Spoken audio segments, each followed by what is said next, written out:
Hi folks, Nathan Pierce here with Family Protection Ministries. We are going to look at a couple of issues that are current and are troubling.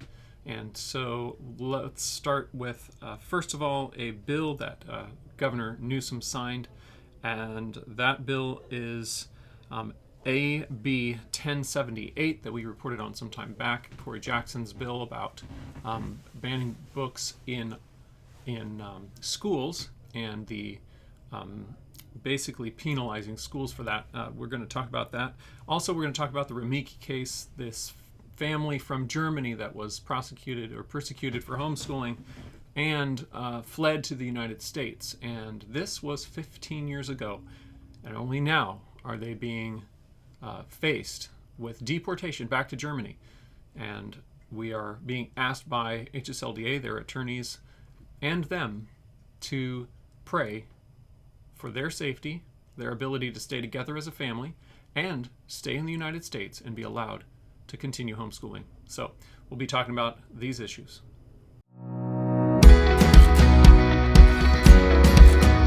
Welcome to the Frontline with FPM, where we talk about California politics, homeschool freedom, parental rights, and the family. I'm your host, Nathan Pierce, and thanks for joining us today. Let's jump right in and see what's going on here on the Frontline.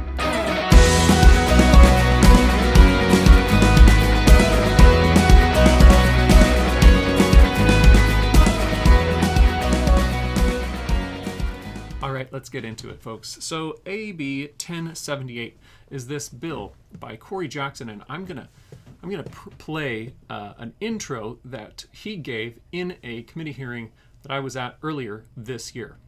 And I want you to take a look at this. It's very fascinating. It's hard to watch this with a straight face because of how bizarre it sounds. 18 AB 1078. Thank you very much, Mr. Chair and members of the committee. I would like to begin by stating that I will be accepting the committee's amendments and thank the committee for working with me on this measure. AB 1078 is a bill that intends to combat the national Christian white supremacist movement, which aims to ban books, school curriculum, and even more in our schools. And this issue makes people uncomfortable. It's a tough discussion, and it's a tough issue. Wow. Yeah, so Corey Jackson is saying that this is to combat Christian nationalism, and essentially what his bill does is he's saying that the problem that exists that he's trying to deal with is parents and teachers together want to stop kids from being able to access certain types of books. You've heard this in the news. Certain books in public school libraries that children have access to. Parents and teachers together want to say, no, we should not have that in our school library because it is inappropriate material for children, whether it's pornographic material or something that's just not age appropriate for children, a full range of things that parents and teachers are saying this is highly inappropriate and wrong to have in our public school libraries. And Mr. Jackson wants to make it illegal for schools, teachers, parents together to as a group together to decide this is not what we want for our community. And he's saying that's wrong. We shouldn't allow them to make those decisions on behalf of children. So I was talking about this with my kids, and one of my daughters mentioned, hey, isn't that why they invented ratings for movies? They invented R-rated movies for a reason. They put the rating on there because they don't want certain people exposed to these things. And so what Corey Jackson is saying is that the parents and teachers do not have the authority to stop their own children in the case of parents. They're not even allowed to stop their own children from accessing these books in schools, no matter what they're rated. So this is a really, really bizarre bill. And I wanted to read a quote to you from, this was published by CalMatters in California, calmatters.org. You can look up news stories there. But Governor Newsom signed this bill into law. And when he did so, he mentioned that it's remarkable that we're living in a country right now in this banning binge, this cultural purge that we're experiencing all throughout America, and now increasingly here in the state of California, where we have school districts, large and small, that are banning books, banning free speech, criminalizing librarians and teachers. And we want to do more than just push back rhetorically against that, and that's what this legislation provides. So, what is going on here is the just turning away from the will of parents that have their kids in these schools and the governing bodies of those schools, the school boards themselves, and the government of the state of California is saying, you do not have authority to decide what gets taught to these children. You do not have authority to say this is inappropriate for this age group or for children in general. And it's not okay for you to throw books out of the library. Pretty bizarre. This is beyond reasonable. And fortunately for homeschool families, we are able to decide what books we have in our own homes. At least today we are. And we need to remind ourselves that our freedom to control what books our children have access to is really important. It's a valuable freedom that we have, and we need to protect that freedom. It's not something that we should just assume will always be there. And in order to get into that a little bit more, I want to talk a little bit about the Romeike case. This family, the Romeike family, they lived in Germany, and homeschooling is illegal in Germany. And so they were trying to homeschool, and they were being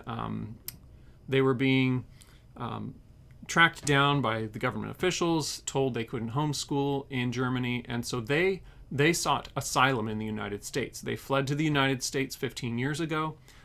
They have had check-ins with government officials over the years, but just recently they were told they needed to be ready to move back to Germany and get their papers in order and get everybody passports to Germany so that they could be sent back to Germany, where it is still illegal to homeschool.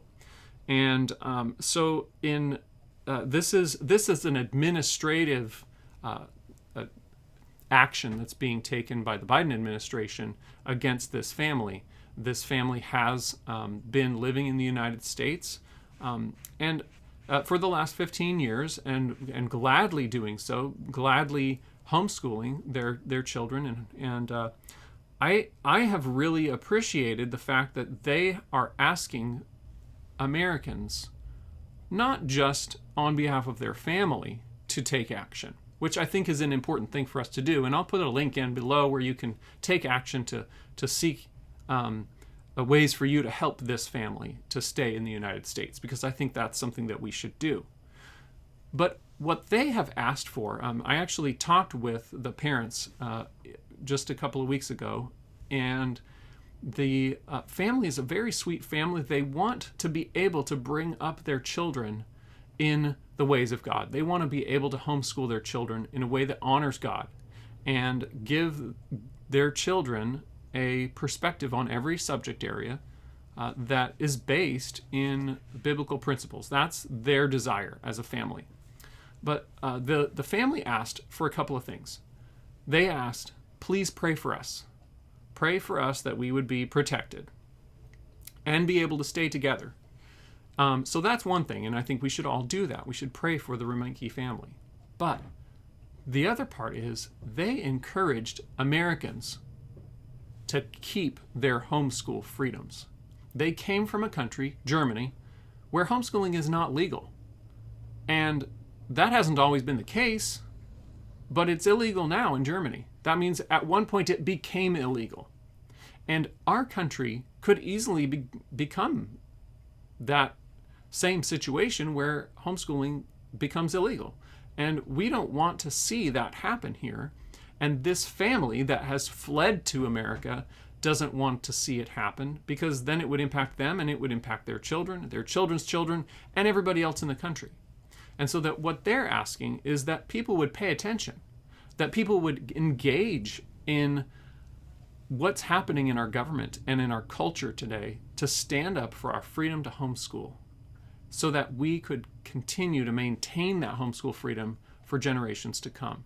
So I really appreciated their request for people to engage in homeschool freedom protection, because obviously that's what I do, but looking at their particular situation, looking at getting shipped back into Germany, they're asking for prayer for their family, but they're also asking for prayer for America. And they're asking that people would get involved in politics in America to protect the right of parents here in the United States to be allowed to homeschool. So I would encourage you to take a look at the information that I linked to below about the Romeike family, so that you can understand their situation, learn from their story, and understand how easily freedom can be taken away. But also definitely be praying for their family. Be praying for our homeschool freedom in Germany. Be praying for homeschool freedom here in the United States to continue on. And also, there's some actions that you can take to help this family in particular. So that's it for today. Hope that you're able to continue being involved in government. Obviously, we have a number of bills here in California that are still sitting on the governor's desk. We've had some good news and some bad news in terms of bills passing. Our homeschool freedoms have remained 100% intact, and I'm grateful for that.